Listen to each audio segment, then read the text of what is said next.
recognize Senator Luján for his questions. Thank you so much, Chair Baldwin. Secretary Buttigieg, good to see you again, and I want to begin by thanking you for working with us.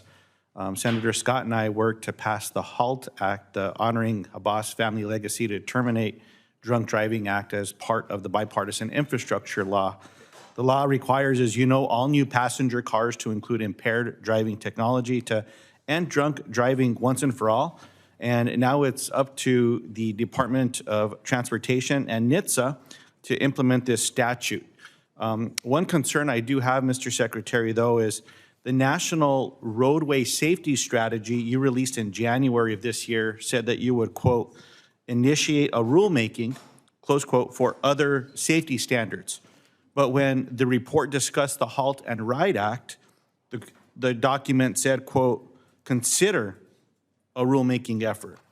I'm concerned that your office is holding the requirement as a lesser standard and using consider when talking about the Ride and Halt Act.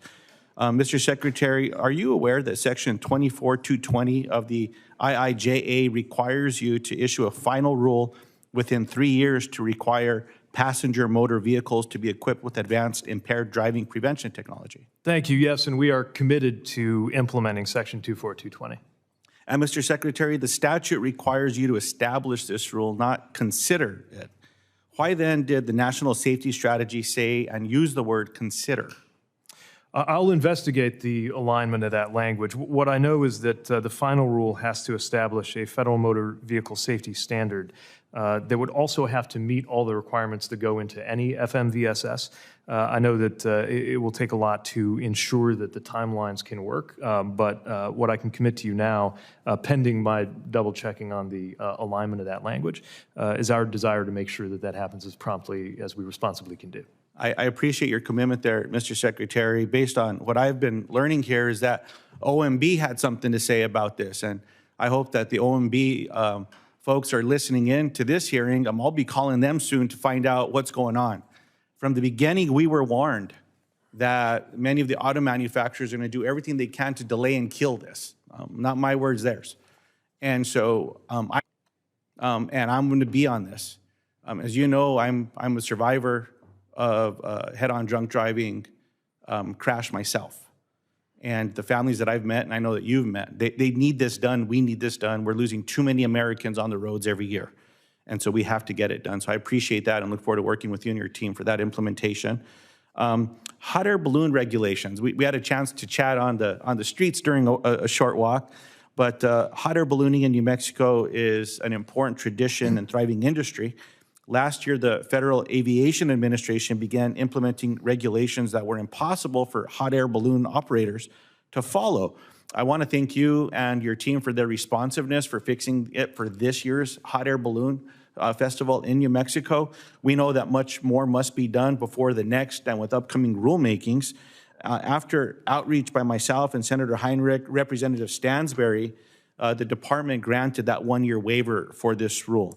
So one of the questions that I have is, as the FAA continues to work on implementation of this rule and others, do I have your commitment to provide proactive communication and engagement with balloonists regarding rules or regulations that impact the industry?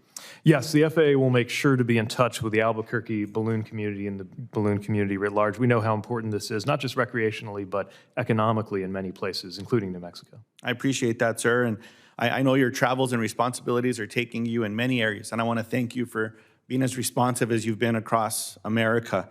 If time allows, I'd sure like to invite you to come on out to New Mexico again and to visit with those balloonists and to chat with them maybe directly, but we'll see if we can get some time, and God willing, we'll get you to New Mexico soon. It would be a pleasure. Appreciate that. And Madam Chair, I do have another question on tribal access and infrastructure funds. It's been my experience in the past, based on other infrastructure projects in previous years, that there has been not a strong environment to support investment in tribal communities, meaning that once one federal agency declares an emergency or accesses funds, it's hard to get an easement approved by the BIA or others. And sometimes those projects, which should take a few years, land up taking a decade or more.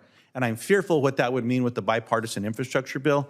So that's the series of questions that I have for the Secretary. I'll submit them into the question, but I'm hoping that we can find a way to find an expedited approval process, bringing federal agencies together, getting those approvals done as quickly as possible, rather than one being done and then it sets the clock for the next one, so that in tribal areas and these indigenous sovereign nations across America, they are not left out when it comes to infrastructure. So I appreciate that, and I'll get them to the record, Madam Chair. Thank you.